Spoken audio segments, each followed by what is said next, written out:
All right, Hilbert students, welcome back. Today's video is going to be, there's going to be three videos tied in with this PowerPoint presentation because what we're getting ready to cover now, the causes of the American Revolution, there's a lot of them. And so as we march toward independence, we're going to talk about the different things that occurred between England and the colonies. And we're going to take our time with it and want to make sure that you understand. And so here we go. Learning targets for this video session is we want to explain why France and England came into conflict in North America, and they do. It's going to start over in Europe, it's going to spread over to the colonies in North America, so we'll take a look at that. We want to name the two sides in the conflict called the French and Indian War. It's called the French and Indian War, but it's not the French versus the Indians. I didn't name it, don't blame me. And then lastly, explain how the English won the French and Indian War. So you already know who won, you're welcome. And so those are our three learning targets for today's video session. So let's get started on that. Before 1763, and 1763 is an important year for the colonies, but before 1763, between 1650 and 1750, the population of the English colonies went from 50,000 to more than 1 million. Huge increase, huge increase. Now why did this happen?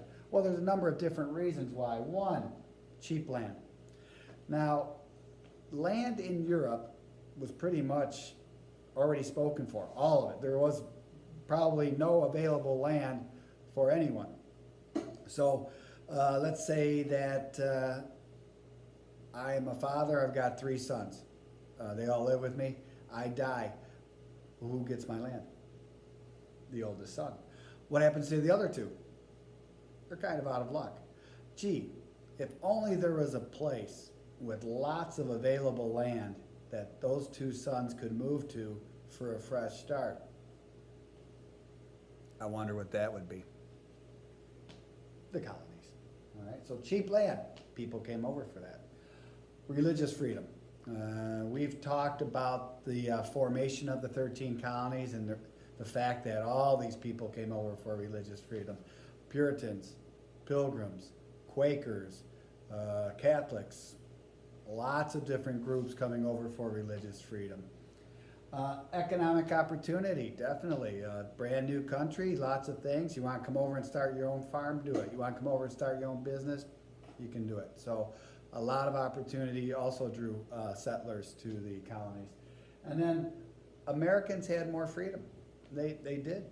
They had more freedom than their European counterparts, and people were drawn by that. So for those 4 reasons, that's why the population went from 50,000 to more than 1 million in between 1650 and 1750. So we're going to have a conflict in what is known as the Ohio River Valley. All right, the Ohio River Valley is where you're going to have 3 rivers meet. We have the Monongahela, the Allegheny, and it's where the Ohio River gets its start. So you've got these 3 rivers all coming together. It's a great area. It's a great area for transportation. I know the Native Americans, a lot of their transportation was by canoe on a river. And the French wanted to trade with the Native Americans, so it was a good place to meet and trade. And you know, you got rivers, so you're going to have good farmland. And both the French and the English had claims to the Ohio River Valley. But what's going to happen is the French are going to build a fort. It's going to be called Fort Duquesne. And that's not going to make the English happy, because now the French are building things in there. And now that's going to upset the governor of Virginia. Governor of Virginia is going to take this young 22-year-old gentleman by the name of George Washington. Maybe you've heard of him. And he's going to ask George Washington to travel to the Ohio River Valley, kick the French out. So Washington's going to lead a militia, a group of civilian soldiers, and they're going to go to the Ohio River Valley. On the way there, they come across a scouting party of French and Native Americans. Washington and his men fire at them. Those guys run away, and Washington and his men are pretty happy. They turn around, they come back. And what happens there, we didn't really know that at the time, but first shots of the French and Indian War, because what's going to happen is the French are going to turn around, they're going to come back, they're going to chase Washington and his men. They're going to surround them, they're going to imprison them. Eventually they're going to let them go, but yeah, that's the start of the French and Indian War. And so what you have is you have the Ohio River Valley, known as the Ohio Country on this map, and that is where the French and the English both conflicted, both laying claims to it. Shots have been fired. We're at war. And so why the French and Indian War? Why is it called the French and Indian War? Well, let me explain. It was the French versus the English, and they both had Native American tribes helping each other fight. The French had the Huron and Algonquin Native American tribes as their allies, and the English had the Iroquois nation as their ally in this war. And the Iroquois nation was actually made up of 5 different tribes. But the Huron and Algonquin hated the Iroquois hated the Huron and Algonquin, the French hate the English hate the French. So everyone's happy.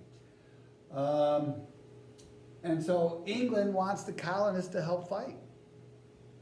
But this is a war between France and England. Colonists will help fight.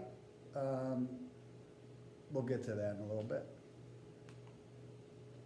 So the French and Indian War is getting ready to start. A gentleman by the name of Ben Franklin, and we'll talk more about Ben as we go through our studies on the American Revolution. Ben Franklin has a plan called the Albany Plan of Union. And it's a pretty simple plan. He wants all 13 of the English colonies to unite. He doesn't want them acting like separate colonies.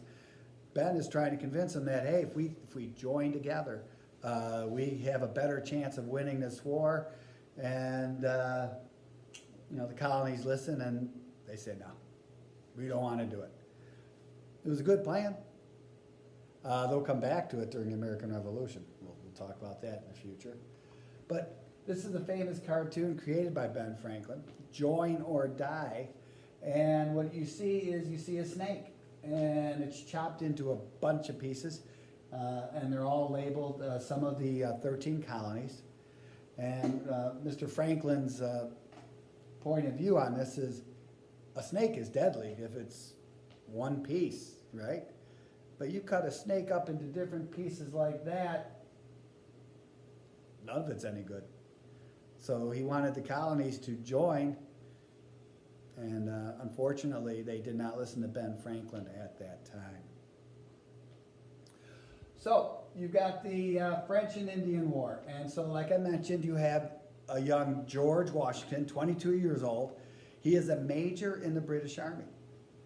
You heard that right. George Washington was in the British Army, and he wanted to move up, but back then British soldiers, British commanders, they didn't think much of colonial soldiers, and so Washington had to prove himself, and he's going to try and prove himself to the leader, General Braddock.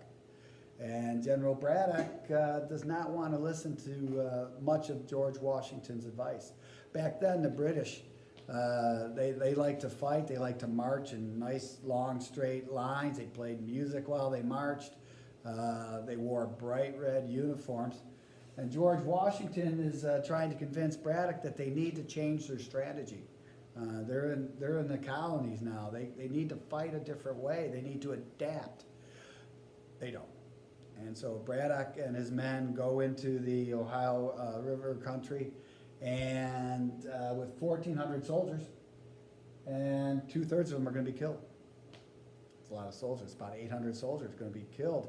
The French and their Indian allies, they're hiding behind trees. They're hiding behind rocks.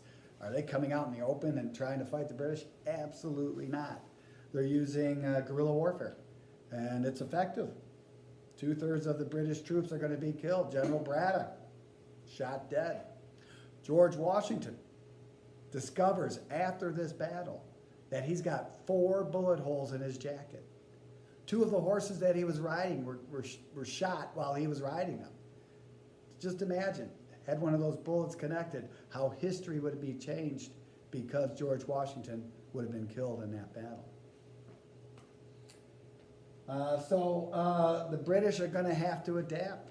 In the French and Indian War, the French are going to take the lead early on. They're going to win most of the early battles. They're going to capture some British forts. And things are not going to go well for the British at the beginning. However, I already mentioned to you, England wins this war. Now, how do they do that? A gentleman by the name of William Pitt. William Pitt is going to come and he's going to take the reins as the Prime Minister of England. And the first thing he's going to do, actually 2 things that he's going to do, was, well, first of all, while the war was going on in America, France and England were fighting each other over in Europe. England wins, that war is over. So now William Pitt can send his best generals over to North America to finish the French. And he's going to do that. Second thing he's going to do is he's going to borrow money to pay colonists to fight in this war. Colonists didn't really want to. They're farmers. They're tradesmen. They're not soldiers. Let the British soldiers handle it. But they needed, the English needed the colonists to help them fight. And with William Pitt now offering to pay them, more colonists will do that. And those 2 things that William Pitt did, sending the generals and paying the colonists, all of a sudden England starts winning battles. They start capturing forts, and that pays off. And then finally, the English capture Fort Quebec, or the city of Quebec. And that's the war. I had earlier mentioned to you how the French had built a fort called Fort Duquesne in the Ohio River Valley. Well, now that the English have won the war, they're going to rename that after William Pitt. It's going to be called Fort Pitt. And today you know that area as Pittsburgh. All right. So now, after every war, countries are in debt. England is in debt after this war. And so now, when a country needs to raise money, what do? They pass taxes. And so now England is going to say, hey, you know what? Fought this war in the colonies. Colonists should probably help get us out of debt. We're going to start passing some taxes against the colonists. It's going to start some problems. But if you take a look at this map, and we already talked about European settlement in the colonies and how the Spanish and the French and the English were all starting colonies in North and South America. Well, if you take a look, this blue area right here, that's French land claims in 1750. That's the English, all right? Now they fight this French and Indian War. The English win. The English now claim all of that land that France had. Matter of fact, France is going to be completely kicked out of North America except for one small island.